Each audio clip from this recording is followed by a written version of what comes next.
SC వర్గీకరణ బిల్లును వెంటనే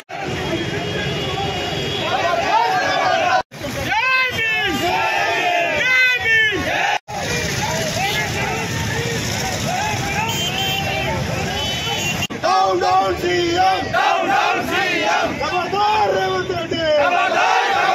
खबरदार रेवंत रेड्डी తెలంగాణ రాష్ట్ర ప్రభుత్వం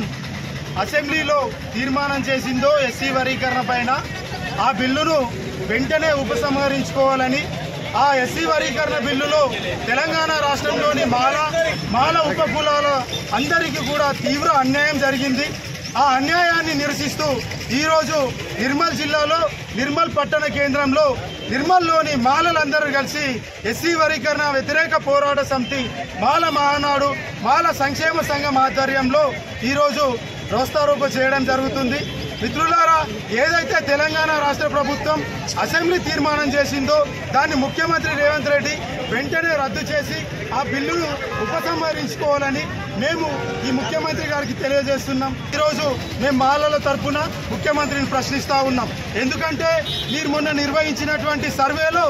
ఏదైతే తెలంగాణ రాష్ట్రంలో కాంగ్రెస్ ప్రభుత్వం నిర్వహించినటువంటి సర్వేలో 61 లక్షల మంది ఎస్సీ జనాభాను చూపెట్టింది మరి 2014లో చంద్రశేఖర్ రావు సర్వే చేసినటువంటి సమగ్ర కుటుంబ సర్వేలో అందులో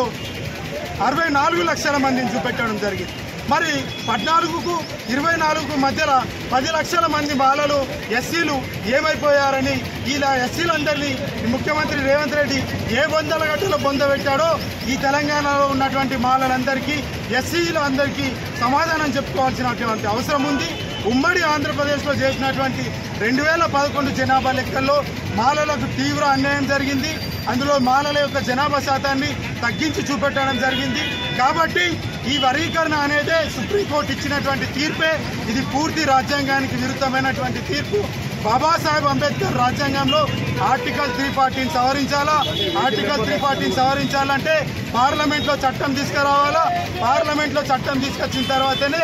రాష్ట్ర ప్రభుత్వాలన్నీ కూడా ఎస్సీ వర్గీకరణను అమలు చేయాలని బాబాసాహెబ్ అంబేద్కర్ గారు ఆర్టికల్ 340 పొందుపరిచిండ్రు అదేం చేయకుండానే ఈరోజు రాష్ట్ర ప్రభుత్వం తీసుకున్నటువంటి ఈ నిర్ణయాన్ని తెలంగాణ రాష్ట్రంలోని 30 లక్షల మంది మాలలందరం కూడా తీవ్రంగా వ్యతిరేకిస్తున్నాం బిడ్డ రేవంత్ రెడ్డి గుర్తుపెట్టుకో తెలంగాణ రాష్ట్రంలో రాబో స్థానిక సంస్థల ఎన్నికలే కానీ ఎమ్మెల్సీ ఎన్నికలే కానీ జడ్పీటీసీ ఎంపీటీసీ ఎన్నికలే కానీ మాలలందరూ కూడా కాంగ్రెస్ పార్టీని బొందబెట్టాలని కాంగ్రెస్ పార్టీ అభ్యర్థుల్ని మన మాల వాడలలో తిరగనీయొద్దని మేము పిలుపునిస్తా ఉన్నాం